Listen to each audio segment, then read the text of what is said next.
যে যাকে ভালোবাসবেন তাকেই বিয়ে করবেন। যাকে আপনি ফিল করেন যে ইউ লাভ হিম, লাভ হার, তাকেই আপনি বিয়ে করবেন। তা না হলেই ঝামেলা। ভালোবাসাটা ফিল না করলে বিয়ে করা যাবে। ঘটনা এখানে শেষও নেই, আসল ঘটনা সামনে। যদি তোমরা কেউ কাউকে প্রপোজ করো, তখন যদি ওই মেয়ের কিছু অংশ, তার চেহারা, তার শরীর, তার দেহ সব মিলে তাকে দেখে এমন কিছু দেখে নেওয়া যায় যেটা তোমাকে তাকে বিয়ে করার প্রতি উদ্বুদ্ধ করবে, সেজন্য এটা করে।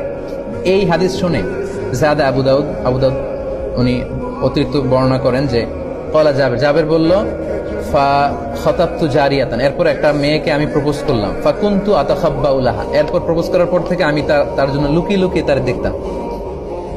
আল্লাহ রাসূলের সাহাবী।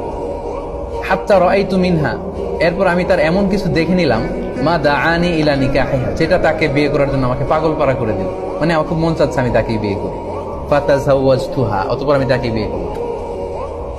তাহলে অনেক সময় এমন লাজুকতা কাজ করে, অনেক ছেলের মেয়ে আসছে তার দিকে তাকাইতেই পারতেছে না, সে এরকম হয়ে আছে, লাল হয়ে গেছে, হতে পারে, এটা ভেরি সিম্পল।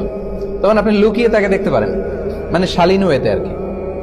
লেটস সে সে পাশে বসে খাচ্ছে, আপনি দেখলেন তাকে, সে কলেজে যাচ্ছে, একটু দেখে নিলেন।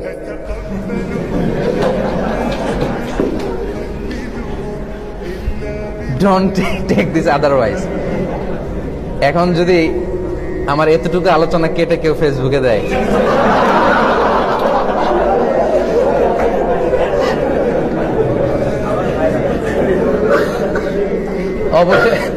অবশেষে একই বললেন মিজানুর রহমান আছেন।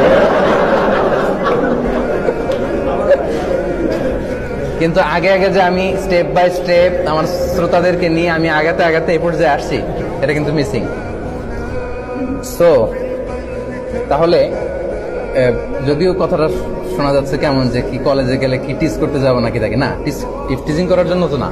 সেটা হচ্ছে আপনি তাকে বিয়ে করবেন, এজন্য তাকে দেখে নেয়া, সে যাচ্ছে, হাঁটতেছে, কথা বলতেছে, হ্যাঁ, তার কথা বলা, তার চাল চলনটা আপনি দেখে নেবেন। এমন কিছু দেখে নেবেন যাতে করে তার প্রতি আপনার ফিলিংস তৈরি হয় এবং ভালোবাসতে উদ্বুদ্ধ হন এবং বিয়ে করতে আপনি ডিসাইড করতে পারেন। এই পয়েন্টটা ক্লিয়ার না?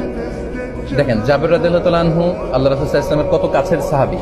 উনি এই হাদিস থেকে এরকমই বুঝেছেন যে আমি যেহেতু কাছে যেতে দেখতে পারেন, আমি দূর থেকে তাকে লুকায় লুকায় অনেকবার দেখে ভালো লাগছে, পরে বিয়ে করছি। আচ্ছা, এবার বুখারীর একটা হাদিস শোনেন যে যাকে ভালোবাসবেন তাকেই বিয়ে করবেন।